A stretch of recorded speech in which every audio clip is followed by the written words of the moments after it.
Hello, जय हिंद। स्वागत है आपका हमारे यूट्यूब चैनल पे। आज फिर से व्हाट्सएप पे जो है एक साझेदारी चैप्टर का सवाल आया हुआ है, जैसा कि आपके स्क्रीन पे ये क्वेश्चन दिख रहा होगा और काफी इजी सवाल है। जब भी बच्चों के सवाल आते हैं तो उन सवालों को मैं विस्तार पूर्वक समझाने की कोशिश करता हूँ और उसमें आने वाले सारे कॉन्सेप्ट को समझाने की पूरी कोशिश करता हूँ, सो डैट कि उसको ये सवाल बहुत अच्छे से समझ में आ जाए और इस तरह का कभी भी कोई सवाल है तो वो आसानी से सॉल्व करके अपना नंबर गेन कर सके। ठीक है, तो अपना इस चैनल का यही वीडियो बनाने का बस यही एक मोटिव होता है कि जो भी बच्चे सवाल पूछ रहे हैं उनके सवालों के पूछने के पीछे जो रीजन है, यानी कि उनका जो कॉन्सेप्ट क्लियर नहीं है, जिसकी वजह से उनसे सवाल नहीं बन पाता है, तो उन कॉन्सेप्ट को क्लियर करना मेरा काम है, ताकि आने वाले और भी जब ऐसे सवाल उनके सामने आएंगे तो वो आसानी से बना के आगे बढ़ सके। आइए हम सवाल सोल्व करते हैं और दिखाते हैं सवाल में क्या क्या चीजें कहा गया है और कैसे इसको सोल्व करना है। तो सबसे पहला काम है, सवाल को आप बहुत अच्छे से पढ़िए और फिर इसके सवालों को सोल्व करने की कोशिश करिए। सवाल कह रहा है कि पी और क्यू जो है 3:2 में, यहां लिख रखा 3:2 के अनुपात में निवेश के साथ साझेदारी में एक व्यवसाय शुरू करते हैं। निवेश के 8 महीने के बाद पी 30,000 रुपये निकाल लेता है। यदि वर्ष के अंत में उन्हें 5:4 के अनुपात में लाभ प्राप्त होते हैं, तब क्यू व्यवसाय में कितनी धनराशि निवेश करता है।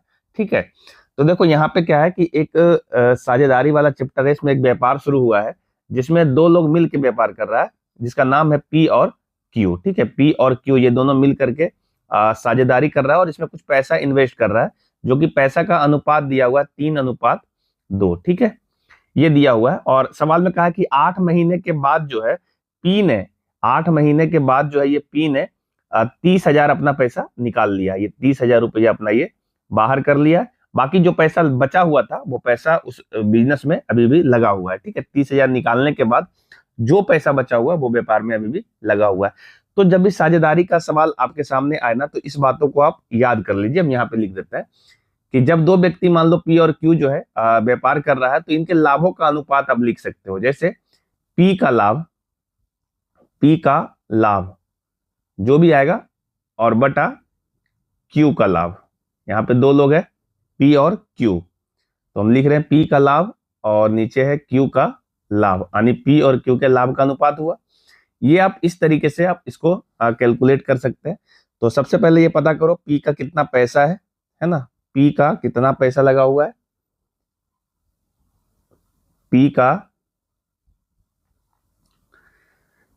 कितना निवेश है ना, पी का कितना निवेश है और पी ने कितना समय तक इस निवेश को रखा है। ठीक है, पी का निवेश और कितना समय तक रखा है और बटा क्यू का निवेश और ये क्यू ने कितना समय तक ये पैसा रखा है। ठीक है, ये क्यू का समय है। ठीक है, इसी प्रकार से इस लाभों का अनुपात जो है कैलकुलेट किया जाता है। अगर कोई भी पैसा बीच में निकालेगा और पैसा लगा हुआ होगा तो उसको हम लोग प्लस प्लस में कैलकुलेट कर लेंगे। ठीक है, तो यहाँ पे देखो क्या है, सबसे पहले आप ये करिए कि जो आपका रेशियो दिया हुआ है, तो आप ये एज्यूम कर लीजिए कि पी का पैसा जो है सपोज मान लो 3x रुपया लगा हुआ है और क्यू का जो पैसा है वो मान लो 2x रुपया लगा हुआ है। ठीक है, तो जो इनका लाभ का अनुपात होगा वो कैसे डिसाइड होगा, तो देखिए सबसे पहले पी के हम लाभ का अगर बात करें, यहाँ लिख रहे हैं पी का लाभ, तो कैसे कैलकुलेट करना है और नीचे लिख रहे हैं हम क्यू का लाभ।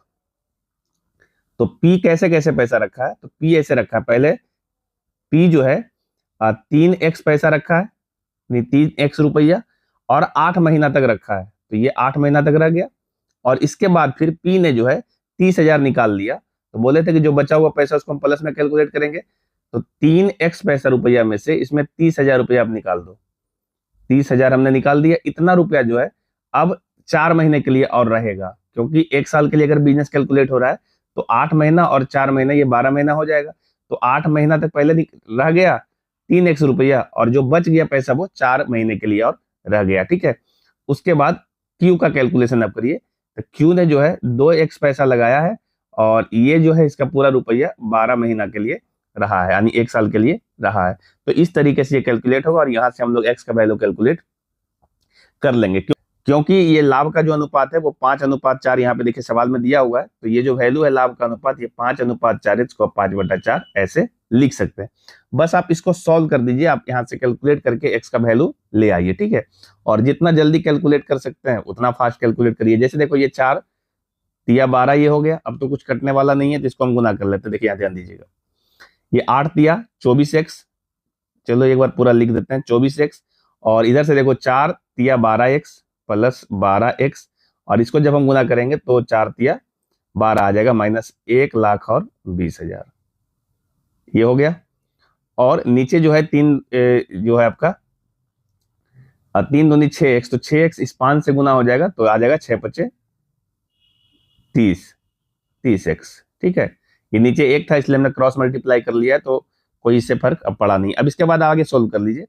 आगे हम सोल्व करेंगे तो देखो ये वाला यहाँ से आया 24x और ये 12x जोड़ करके आया 36x, और ये 30x इधर आकर के माइनस हो जाएगा, तो 36 में से 30 जाएगा तो यहाँ बचेगा 6x बराबर ये 1,20,000 उधर जाएगा तो ये आएगा 1,20,000 इधर प्लस में आ गया, है ना। तो हम यहाँ से x अगर हम कैलकुलेट करेंगे तो देखो ये 6 दूनी 12 हो जाएगा, और इस पे 12 पे 1 2 3 4 हो गया, यानी कि 20,000 हो गया। तो x का वैल्यू जो आया वो 20,000 आया, ठीक है। अब आपसे क्या पूछा गया है, तो आपसे पूछा गया है कि Q ने व्यापार में कितनी धनराशि निवेश की थी। Q ने कितना निवेश किया था, तो Q ने निवेश किया था 2x, तो Q का निवेश किया हुआ राशि आपको पता करना है, तो हमने उसको एज्यूम किया था 2x, और x का वैल्यू 20,000 आया, तो ये वैल्यू आ जाएगा 40,000, ठीक है जी।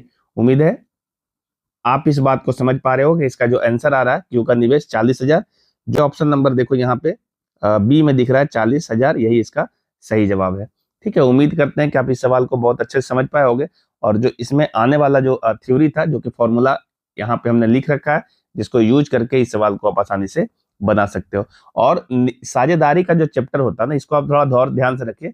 साझेदारी वाला जो चैप्टर है ना, उसमें बहुत सिंपल एक ही फॉर्मूला लगता है, और ज्यादातर क्वेश्चन की प्रैक्टिस होती है। आप 10 20 50 क्वेश्चन जब बना लोगे तो आपको इसका सारा कॉन्सेप्ट समझ में आ जाएगा। अगर और भी ऐसे सवाल हैं जो आपसे सॉल्व नहीं होते हैं तो आप हमारे दिए हुए व्हाट्सएप नंबर पे भेज सकते हो। कोई भी स्टूडेंट जो प्रैक्टिस के दरमियान जिसका भी सवाल फंस रहा है, वो हमारे जो व्हाट्सएप नंबर है उस पर आप अपना सवाल भेजिए।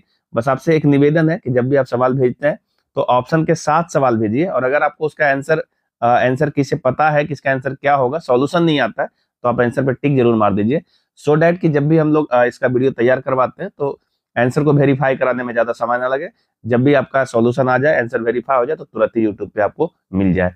चलिए यदि आप चैनल पे नए हैं तो चैनल को जरूर सब्सक्राइब कर दीजिए, अपने फ्रेंड सर्कल में शेयर कर दीजिए, और हो सके तो आप अपना लाइक और कमेंट जरूर दिया कीजिए। आइए मिलते हैं कोई और ऐसे ही वीडियो के साथ, तब तक के लिए जय हिंद।